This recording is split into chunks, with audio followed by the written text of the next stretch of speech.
한 주 동안 잘 지내셨습니까? 참 이 추운 이 시간에 오시는데 상당히 많이 춥죠. 부산에서 저는 대구에 딱 오니까 한 벌써 기온이 딱 다르더라고요. 근데 거기에다 바람도 좀 있으니까 더 많이 춥던데 어쨌든 건강 관리 잘 하셔야 될 것 같습니다. 오늘은 재무의 시간입니다.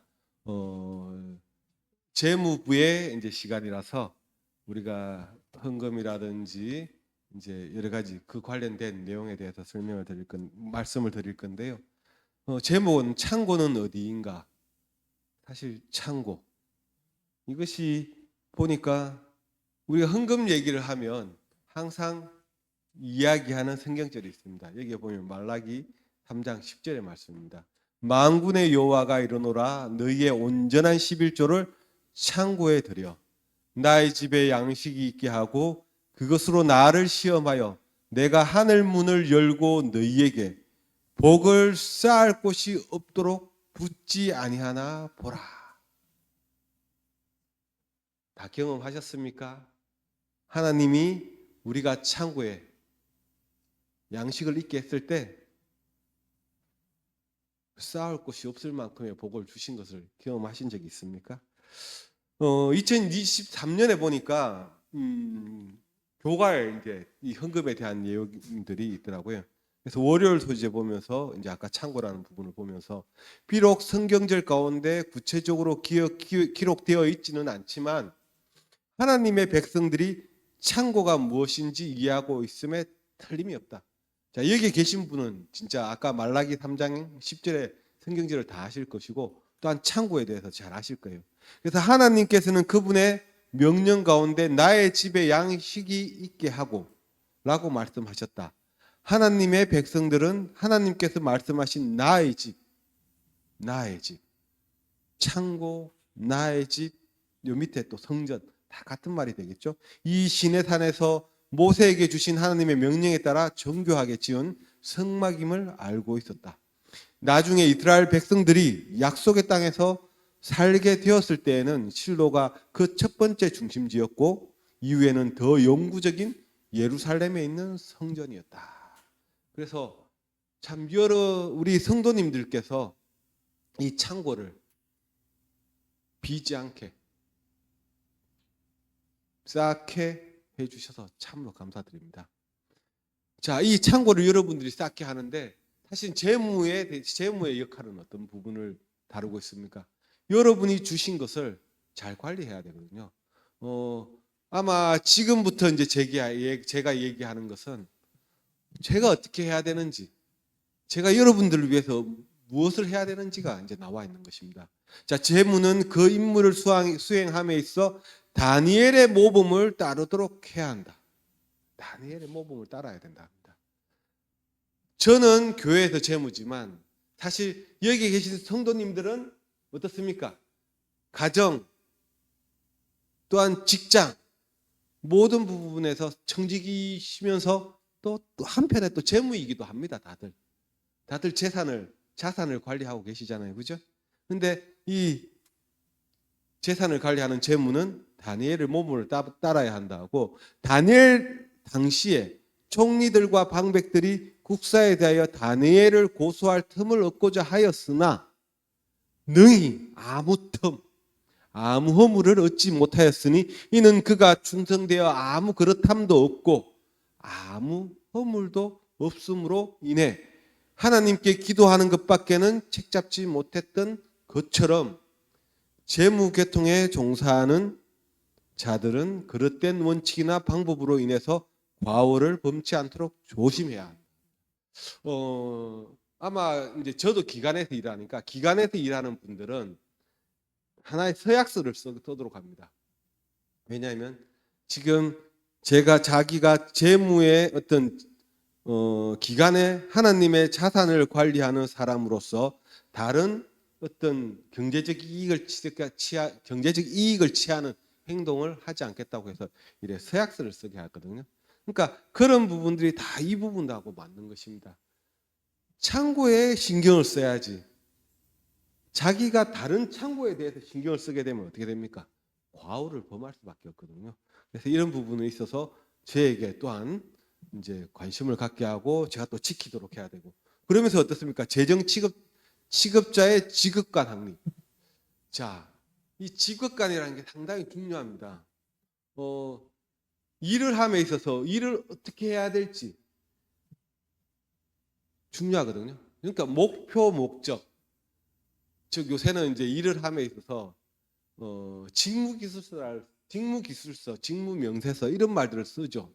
그러니까 저는 이제 총무적인 일도 하다 보니까 이제 이런 부분을 말씀을 드리는데 그것을 할 때 무엇을 일해야 되는지, 무엇을 해야 되는지를 잘 알아야 돼요.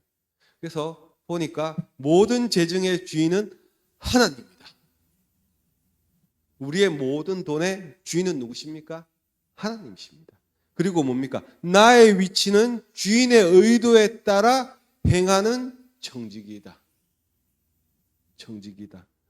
예전에 그런 말씀 하시더라고요. 내가 재산이 왜 없을까? 내가 왜 돈을 못 벌까? 하나님이 당신이 그릇된 길을 가지 않도록 하기 위해서 돈을 안 주신다. 그런 말씀을 하신 부분을 제가 들었는데 맞는 것 같아요. 주인의 의도에 따라 행할 수 있는 청지기가 되어야지 이제 주시는 부분이고요. 일하는 태도는 하나님을 두려워하면서 정직하고 성실하고 충성되게 행할 것이다. 자, 그러면서 또 어떻습니까? 회계 처리 방향도 이렇게 나와 있잖아요. 정직하고 신속하고 진실하고 객관성, 타당성 있게 처리할 것이다. 다 이게 어떻습니까? 한 채 오차도 없이 드러냈을 때 누가 봐도 인정할 수 있도록 처리하라는 것이잖아요. 그죠?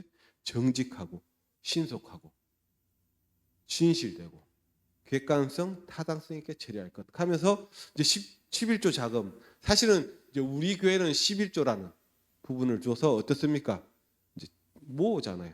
중앙에 보내는 부분을 있는데 11조는 하나님께 돌려지는 성물이며 합회와 연합회 지혜로 지체 없이 보내져야 한다. 이 거룩한 헌금은 복음 재정으로 특별히 구별되어 합당한 분야에 쓰여져야 한다. 이렇게 이제 나오면서 재정 관리를 어떻게 해야 되는지에 대한 부분도 이제 일부 제가 발췌만 했습니다. 이 부분은 어디에서 발췌했는가 하면 예전 2012년도에 지역 선교협회의 재정 관리 방침이라는 곳에서 제가 가져왔어요. 그래서 이제 우리 교회도 이제 지지난주입니까? 예산운영위원회에서 이제 했고 또 직원회에서도 이제 이런 부분들에 대한 부분을 설명을 들었는데, 자 선교회도 마찬가지예요. 선교회는 매년 예산을 편성하여 운영위원회의 승인을 받아야 한다. 사실 이제 운영위원회라는 것은 기관 같은 경우에는 운영위원회가 있습니다. 거기에서 이제 정기적으로 재산이 어떻게 쓰여지는지 경제적으로 뭐 이익이 어떻게 나고 매출 뭐 지출 어떻게 되는지 이런 부분을 다 이제 보고하게 되어 있거든요. 이제 이런 부분이 있으면서 재무는 정기적으로 재정 사항을 협회장과 운영위원회에 보고해야 할 책임이 있으며 매년 말에는 재정 결산서를 작성하여 연례 운영위원회 및 합회 재무에게 보낼 책임을 갖는다. 우리는 사실 매월 이제 11조나 이런 부분이 있으니까 보고를 하고요. 그리고 우리 직원 회의에 이제 이런 기록들을 보고하는데 이제 장부에 대한 부분은 조금 뒤에 얘기를 하겠습니다. 그러면서 어떻습니까? 지출 관리를 이렇게 하라는 거예요. 자, 이 지출 관리를 제가 설명드리는 것은 자, 여기에 계신 분들은 모두 이제 지출 결의서를 작성하게 될 겁니다. 그래서 이제 이렇게 해 주셔야 된다는 부분을 강조하고 저도 이제 그렇게 관리하고 또한 보좌하고 또 여러분들이 할 수 있도록 도움을 드려야 되는 부분이라서 자 그러면서 어떻습니까? 지출 관리는 모든 지출은 지출 결의서의 내부 결제들 등을 통해서 지출의 타당성을 확인 후에 세금 계산서를 받고 이제 뭐 저희 같은 경우는 금액이 얼마 안 되니까 세금 계산서는 없죠, 그렇죠? 자 그리고 무통장으로 송금을 하여 지출을 근거를 남기도록 한다. 지출 예산을 확인하여 예산을 초과한 지출이 발생하지 않도록 한다 했는데 아마 이제 이 개정에 대한 부분들이 조금 이따 설명하겠지만 예산을 세웠습니다. 아까 예산위원회에서 열었다고 했는데 예산을 정했어요. 그래서 그 초과 예산을 초과하지 않도록 즉 지출 예산을 확인하고 예산을 초과한 지출이 발생하지 않도록 우리가 관리를 해야 된다는 부분이고요. 그리고 뭡니까? 모든 지출은 구비 서류를 첨부한 지출 결의서를 작성하여 예금 청구와 함께 결제를 받아야 한다. 자, 사실 저희는 이제 지출 결의서와 영수증만 첨부하면 저희가 이제 해서 드리지만 사실 기관 같은 데서는 또 통장에 송금하고 이래야 되기 때문에 그 통장 송금하고 이런 부분도 도장을 다 받습니다. 그래서 상당히 좀 복잡한데 우리는 그래도 그런 부분까지는 안 하는데 어쨌든 그렇게 이제 진행이 돼야 되고 그리고 또 어떻습니까? 3번에 가면 지출 항목에 맞게 일관성 있는 계정 처리가 될 수 있도록 해야 한다. 이것이 중요합니다. 예전에는 지출 결의서를 쓸 때 그냥 주셨을 거예요. 근데 우리 이제는 이 청구할 때 계정을 아셔서 기록을 하셔야 됩니다. 왜냐하면 조금 이따 보여드리겠지만 그 계정별로 예산이 있기 때문에 그래요. 그러니까 지출 예산이 있기 때문에 그러니까 대부분 우리 집사님들은 이제 중식비에 대한 부분을 많이 이제 다룰 건데 이제 중식비도 이제 저희가 직원회의를 할 때 보고 드릴 거예요. 몇 퍼센트 집행되었는지 그런 부분들을 이제 보고 드릴 건데 그런 부분들을 확인하셔서 보셔야 돼요. 그리고 뭐 어떤 부분을 사게 되면 그것을 사는 부분에 대한 계정이 어딘지를 좀 파악해서 하셔야 되고 저희도 이제 계정을 어느 정도 만들어 놨지만 이것이 아주 세세하게는 되어 있지 않거든요. 그래서 그런 부분들을 잘 맞춰서 주셔야 되고 그러면서 어떻습니까? 외상 거래는 하지 않도록 갖는다. 그리고 모든 지출은 어떻습니까? 선교와 관련된 것이라고 자부할 수 있어야 된다. 이렇게 방침이 써 있어요. 그러니까 우리가 지금 이 교회에 나와 있고 우리가 어쨌든 천국 복음을 전파하는 것이 우리의 목적 아닙니까? 하늘 백성으로서 이제 우리는 곧 하늘에 갈 것인데 모든 것이 어떻습니까? 그것이 다 우리 하는 행동들이 선교와 관련되어 있어야 된다는 거죠. 자, 그러면서 이제 전체 예산에 뭐 어떤 운영비나 뭐 친교 이런 것은 많지는 않도록 해야 된다 이런 부분들이 있는 부분이고요. 자, 그러면서 어떻습니까? 감사라는 게 있어야 돼요. 왜냐하면 잘 썼는지 못 썼는지 그죠? 저도 감사를 받아야 됩니다. 이제는. 응? 그리고 그런 부분들을 합회에서 와서 또 점검을 하시고 또 직원회에서 점검하시고 우리 또 목회부에서 점검을 다 하시도록 되어 있거든요. 자, 그러기 위해서 어떻습니까? 필요한 것들이 있어요. 그러니까 일반적인 여기는 이제 선교회라는 부분이라 있지만 회계장부는 우리는 장부는 쓰지 않습니다. 하지만 좀 이따 보이는 전산에서 다 집행을 하게 되고요. 뭐 시산표, 예산서, 결산서 이런 부분이 있는데 이것도 보고서라는 부분인데 이것은 사실 전산으로 가능하고요. 여기서는 수입 영수증이라 되어 있습니다. 수입 영수증이라 되어 있지만 사실 우리는 뭡니까? 헌금 봉투예요. 헌금 봉투. 헌금 봉투를 통해서 우리 교회에 이제 여러분들이 헌금하시는 우리 성도님들이 헌금하시는 부분이 이제 교회 재정으로 들어오고 또한 합회 재정으로 가게 되는 부분이고요. 그 지출 결의서는 양식이 이제 했을 때 청구하는 부분이죠. 자, 그러면서 뭡니까? 사용 통장, 회계 연도말, 잔고 증명서, 뭐 운영위원회 회의록. 그러니까 직원 회의록에서 이제 이 정하는 것이 중요합니다. 왜냐하면 저희가 직원회의나 안 그러면 사무회에서 이런 예산을 쓰기로 했다는 부분들이 기록이 남겨져 있어야 돼요. 기관 같은 데서는 사업계획서라든지 안 그러면 회의록에 그런 내용들이 적혀 있어야 돼요.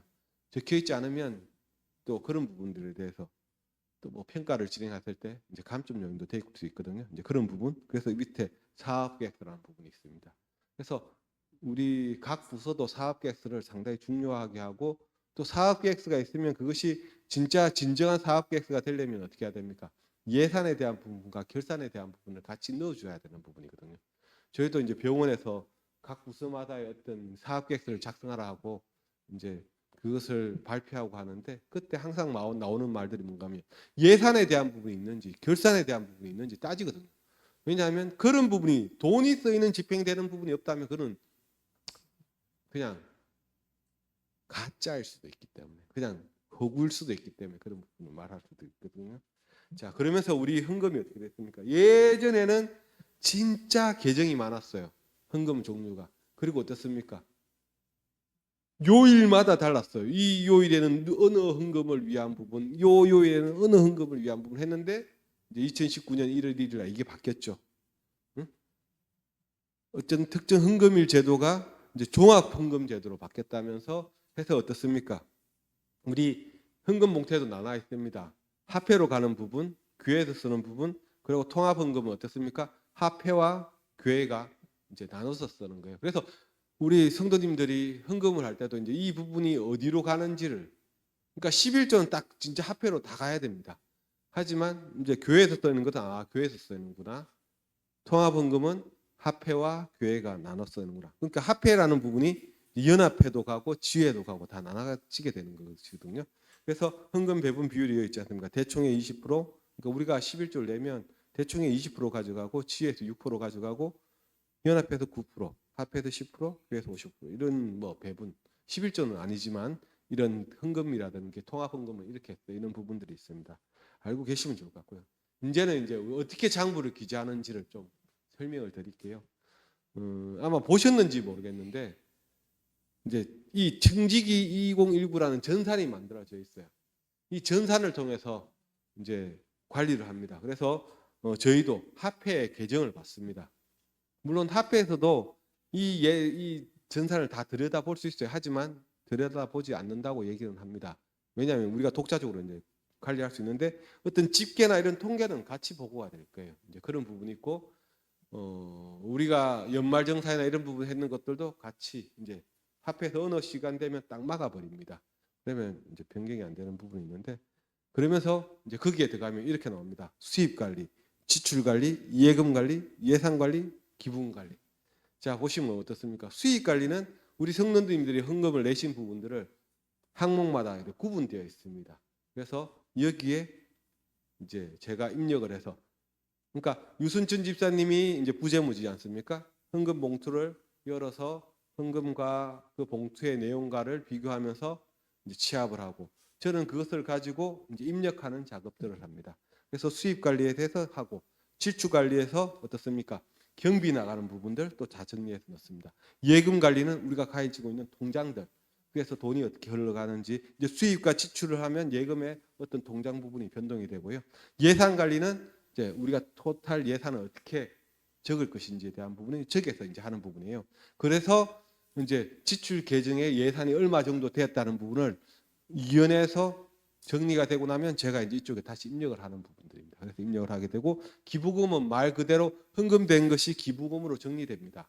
그래서 우리 이제 연말정산이라는 부분이 있어서 정리를 해달라고 하면 저기 사이트에 조 항목에 딱 들어가서 찾아내면 헌금했는 것이 우리 이름별로 딱 구분이 됩니다.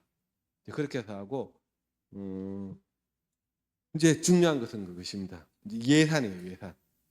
우리가 보면 이제 2월 된 것도 있고 평소 헌금이 어떻게 진행됐는지에 따라서 이제 뭐 2월금과 이제 목표를 잡았어요.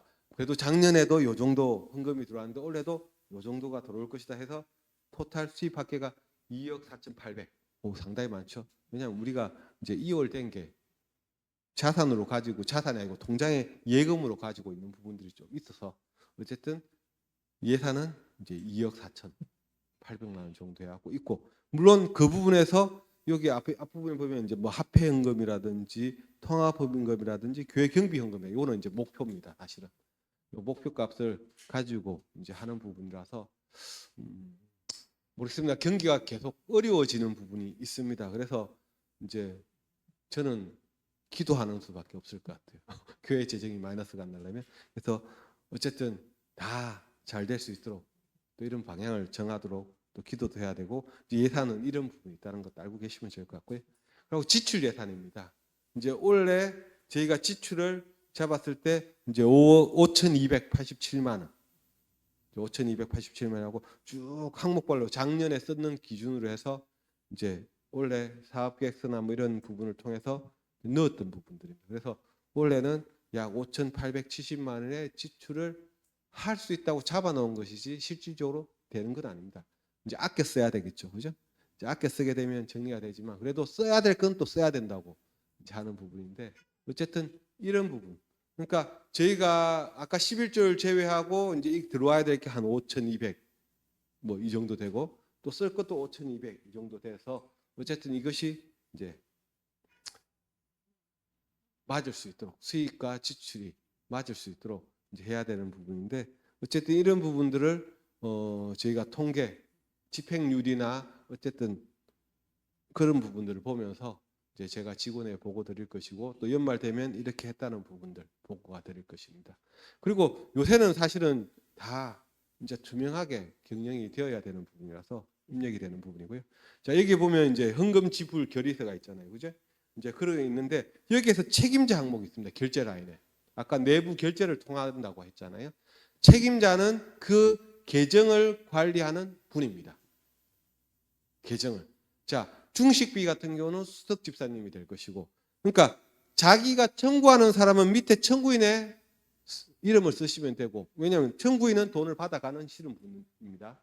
그리고 돈을 받으면 서명을 해주시면 됩니다. 근데 주실 때 영수증하고 같이 주시고 계정을 중식비나 어떤 계정을 받아 적어서 저희한테 주셔야 돼요. 그래야지 서로 알고 또 챙길 수가 있는 부분이거든요. 예전에는 그냥 금액 적고, 그죠? 뭐 서명도 이제 다 적지는 다 받지 않고 그냥 유순진 전 집사님이 일괄적으로 받는 경우도 있었어요. 하지만 이런 부분들이 좀 개선이 되어야 되거든요. 그래서 얼마의 금액을 적고 어떤 내역을 적고 영수증을 뒤에 첨부하시고 계정을 적으시고 그리고 만약 송금하기를 원하면 이제 입금에 대한 부분들, 현금 수령이면 현금 수령에 대한 부분, 그러니까 청구인에 서명하고 지금은 사실 이래 되어 있습니다. 청구인의 이름 적고 나중 돈 받으면 서명을 하던 부분이었어요. 근데 이것이 좀 개선돼야 되겠죠. 왜냐하면 현금 수령을 해서 받은 사람이 이름 적고 서명하는 부분. 이 부분은 저희도 이제 유선천 집사님하고 다시 의논을 하겠습니다. 그래서 책임자는 누굽니까? 그 계정의 관리자. 자, 그리고 재무는 제일 마지막에 입력하기 때문에 제일 마지막에 하고 여기 보면 수석 장로님이 있습니다. 왜냐하면 수석 장로님은 모두 이제 관리하는 부분에 권한이 있기 때문에 수석 장로님께 사인을 받으시고 그다음에 목사님께도 또 항상 받으셔야 됩니다. 그래서 받아서 저희한테 주시면 저희는 이제 제가 마지막으로 서명을 하면서 전산에 이제 입력하실 거고 여기에도 보면 이제 현금 받았으면 받았다. 청구한 사람이 누구다. 이제 이런 부분을 잘 해주셔야 우리가 이 하나님의 이 창고를 잘 관리하는 부분이 되거든요. 자, 그리고 어떻습니까? 이제 연말정산에 사실 원래 조금 이 부분 때문에 소동이 있었는데 지금은 어떻습니까? 연말정산이 예전에는 연말정산 가면 그 나오는 항목들이 좀 제한되어 있어요. 우리 일부 하시는 분들 있고 또 들었던 분들도 계실 거예요. 자, 연말정산 간소해갖고 사실은 이건 국세청 홈택스에 가면 직장 다니는 직원들은 우리 이제 자녀들은 아마 이 연말정산을 다 하셨을 거예요. 그래서 연말정산을 하는 이유가 그렇잖아요. 내가 돈을 이제 월급을 받았어요. 그 월급을 받은 것을 하나도 안 쓰고 그대로 가 있으면 그것이 다 수입이 되는 부분입니다. 하지만 어떻습니까? 내가 뭐 쓸 게 많아하고 어쨌든 나라에서는 쓰라고 얘기하는 거거든요. 그래서 쓴 게 있으면 그 쓴 것을 제외한 부분이 수입이 되잖아요. 그럼 그 부분에 대해서 세금 받았던 것을 돌려주는 게 연말정산제도예요. 그래서 뭐 이 연말정산에 대한 것들은 어떤 사람은 돈이 더 많이 버는 사람은 뭐 더 내는 세금을 내는 사람도 있지만 웬만해서는 그냥 받는 사람이 좀 많습니다. 그래서 그런 부분을 해갖고 받는데 사실은 이게 전산에 들어가면 예전에는 그냥 이 전산이 서로 연결이 안 되어 있다 보니까 우리가 일일이 입력했어야 돼요. 그리고 뭐 영수증을 가져가면 이제 회사의 재무들이 입력하는 작업을 했어요. 근데 우리 병원도 사실은 이제 전산화되어 있습니다. 그래서 예전에는 우리가 어떤 출력물을 재무, 그러니까 재무에 딱 주고 재무 그 담당자가 입력을 하고 관리를 했는데 지금은 큰 기관을 가면 본인들이 입력해요. 다 본인들이 다 입력하게 돼 있거든요. 그러다 보니까 다 자동으로 되어 있는 분들이. 그러니까 어떤 기관은 어떻습니까? 자기가 그냥 종이로 발급된 것을 입력하기가 힘들어요. 왜냐하면 사이트 가서 입력하세요. 딱 던져버리면 알아서 막 입력해야 되는데 그거 가면 이제 여러 가지 복잡해요. 저희도 사실은 이제 뭐 최근에 이제 올해부터 바뀌었습니다. 왜냐하면 이제 개인정보 수집 동의서 해갖고 전산에 주민번호 넣으면 출력이 딱 그 부분에 대한 부분이 국세청에 입력할 수 있도록 이제는 출력이 됩니다. 그래서 그렇게 하는 부분이고, 근데 그것을 하면서 이제 논란이 된 것은 이것입니다. 사실은 우리가 헌금하는 부분은 별로 얼마 안 돼요. 그렇기 때문에 국세청이 크기까지 뒤지겠냐? 안 뒤질 수 있어요. 안 뒤질 수 있어요. 근데 지금 이제 왜 그것을 내는 사람 이름으로 헌금해야 되고 그것을 강조하는가 하면 이 국세청 자료가 저희가 지금 저희 병원에 세무조사를 하는데 언제적 세무조사를 하는 줄 아십니까? 5년 전 걸 하고 있어요. 5년 전 걸 하고 있어요. 그래서 5년 전의 자료를 찾아오라는데 저희도 힘들어요. 왜냐하면 지금 5년 전에 국세청 그 자료를 가지고 세무조사를 한다면서 자료를 가져오는데 담당자도 바뀌었고, 그제? 자료도 바뀌었어요. 근데 그것을 저는 이제 오래 있었기 때문에 제가 이제 찾아줍니다. 이런 거 있었어, 이런 거 있었어 하면 찾아주는데 없는 경우는 어떻게 됩니까? 고스란히 세금으로 다시 내야 되는 경우도 있고 또 하나는 세 가지 이벤트들이 있을 수 있어요. 자식한테 정려를 한다든지 상속이 된다든지 자식이 집을 산다든지 이렇게 했을 때 요새는 전산이 시스템이 발달됐다 보니까 때려요. 자금이 어디서 나왔는지. 뭐 크게 해당되실 분이 없을 수도 있지만 이것이 어디 하나에 누군가 걸려갖고 다 조사하게 되다면 전수조사가 들어가게 되면 그때부터 이제 좀 피곤해지는 부분들이 있거든요. 그래서 어쨌든 우리는 이제 하나님의 사업을 하는 사람이고 정직하게 하는 부분이 있으니까 그런 부분들을 개선할 필요가 있다는 것입니다. 그래서 올해부터는 이제 자녀의 연말정산을 위해서라면 자녀 이름으로 내달라는 이유가 그런 이유예요.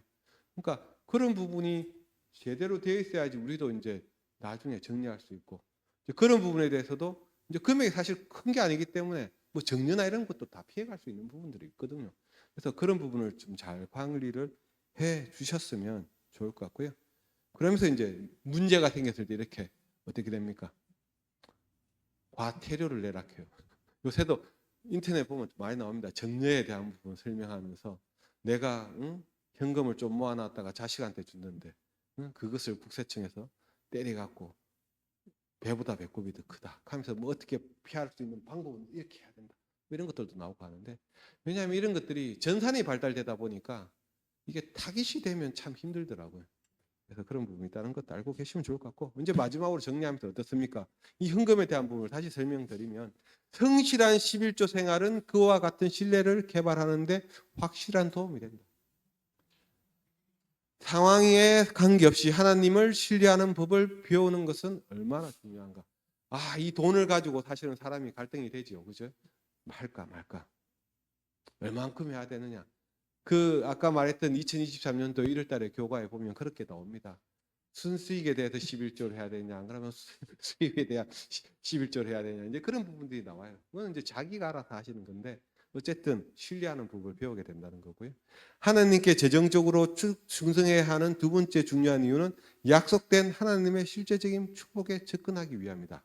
자, 11조의 언약의 한 부분으로서 하나님께서는 우리가 감당할 수 없을 만큼 큰 축복을 약속하셨다. 풍성한 축복 가운데 우리가 다 사용할 수 없는 것들을 가지고 다른 사람들을 도우며 하나님의 사업을 지원할 수 있다. 요새 사실은 젊은 사람들이 힘든 이유가 무엇일 것 같습니까? 감사함이 없어졌습니다. 물론 기준이 달라요. 왜냐하면 여기 계신 성도님들은 예전에 없을 때 배를 골아봤기 때문에 그 없는 것이 힘든 부분을 알고 하지만 지금 태어난 사람들 어떻습니까? 그런 거 모르거든요. 그래서 그런 것이 차이가 났고 또 사실은 우리의 헌금은 하나님께서 우리에게 주신 생명, 구원, 물질 그리고 그 외에 많은 축복에 대한 감사의 표현입니다. 그러니까 감사란 단어가 없어졌으니까 드리기가 힘들어지는 거예요. 그런데 이 감사라는 표현이 넘쳐나면 드릴 수밖에 없게 되는 것이거든요. 자, 우리가 드리는 헌금의 분량은 우리가 받은 축복에 비례해야 한다. 무릇 많이 받은 자에게 많이 요구할 것이요. 어쨌든 달란트의 비유가 나오잖아요. 많이 맡은 자에게는 많이 달라 할 것이라. 그런데 진짜 감사함을 우리가 따졌을 때 감사함을 자꾸 느껴가는 부분을 살아야 될 것 같습니다. 그리고 우리의 헌금은 우리가 그리스도를 닮은 성품을 개발하는데 도움을 준다. 그죠? 왜냐하면 딱 띄워놓을 수 있어야 되고 또 계획적으로 갈 수 있거든요. 자, 우리의 헌금을 통해 이기진 존재에서 사랑 가득한 존재로 변화된다. 우리는 예수님께서 걸으셨던 것처럼 하나님의 일과 이웃들에게 관심을 가져야 한다. 저는 사실 이제 얼마 전에 어떤 우리 교수님 부부를 이제 운전을 해주면서 우리 병원이 언제 지어지느냐 막 그런 얘기를 하면서 우리가 헌금을 준비해 놨는데 참 그런 얘기를 하시면서 하는데 진짜 그런 본인들이 이제 생각해갖고 딱 따로 모아놓는 부분들 상당히 이제 제가 은혜를 받고 감동했는데요. 어쨌든 우리가 하늘의 사람으로서 감사하고 또한 헌금을 하나님께 드릴 수 있는 우리의 삶이 되어야 될 것 같습니다. 예. 마치는 찬미